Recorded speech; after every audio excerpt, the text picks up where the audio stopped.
हातामध्ये चाकू घेऊन रस्त्यावर फिरत असलेला युवक पाहून नागरिक चांगलेच भयभीत झाले. या तरुणाच्या हातात असलेल्या चाकूवर रक्ताचे डागही होते. तसंच हा युवक रागात दिसत असल्यामुळे त्याच्या जवळ जाण्यास धारिष्ट कुणी केलं नाही.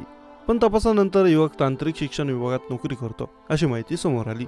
तसंच त्याने चाकूने कोणावर तरी हल्ला केला हे देखील समोर आलं. हा संपूर्ण प्रकार गुरुवारी दुपारी 12 वाजण्याच्या दरम्यानचा आहे. कोलकात्याच्या न्यू टाउनमध्ये कारीगर भवन जवळ हा तरुण हातात चाकू घेऊन फिरत होता. या तरुणाला ड्युटीवर असलेल्या ट्रॅफिक पोलिसांनी अडवण्याचा प्रयत्न केला, पण तो थांबला नाही.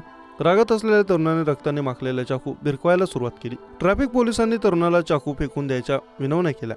अखेर त्याने हा चाकू फेकला. यानंतर बिधाननगर पोलिसांनी त्याला ताब्यात घेतलं. पुढे टेक्नो सिटी स्टेशनच्या पोलिसांनी त्याला अटक केली. तरुणाला अटक केली तेव्हा तो तांत्रिक शिक्षण विभागात काम करतो ही माहिती समोर आली. तरुणाने ऑफिसमध्ये सुट्टी अर्ज केला होता, पण त्याला सुट्टी मिळाली नाही. त्यामुळे तो खूपच नाराज झाला होता. सुट्टीवरून त्याच्यात आणि त्याच्या सहकार्यामध्ये वाद झाले. यानंतर त्याने सहकाऱ्यांवरच चाकूने हल्ला केला. या हल्ल्यात अनेक जण जखमी झाले आहेत. सहकाऱ्यानं हल्ला केल्यानंतर युवक ऑफिसमधून निघाला. मिळालेल्या माहितीनुसार तरुणाने केलेल्या हल्ल्यात एका सुरक्षा रक्षकही जखमी झाला आहे. यानंतर तरुण रस्त्यावर चाकूसह दिसला. त्याचा व्हिडिओ सोशल मीडियावर व्हायरल होतोय.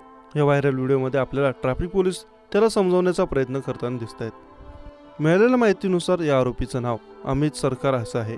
तो कोलकात्याच्या न्यू टाउनमध्ये भागातल्या एका तांत्रिक शिक्षण विभागामध्ये काम करतो.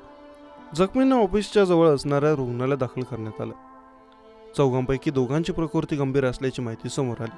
दरम्यान हल्ला करणाऱ्या व्यक्तीला स्थानिक पोलिसांनी अटक केली. हल्लेखोराला मानसिक आजार असल्याचा अंदाजही पोलिसांनी वर्तवला जात आहे. दरम्यान दिल्ली पोलिसांनी डिजिटल अटक सिंडिकेटमध्ये सहभागी असलेल्या 5 जणांना अटक केली. या सर्वांनी दिल्लीत राहणाऱ्या 81 वर्षीय निवृत्त लष्कर जवानाला डिजिटल पद्धतीने अटक केली होती. ईडीचे अधिकारी असल्याची बतावणी करून त्याने एका वृद्ध व्यक्तीला 15 लाखांची फसवणूक केली होती.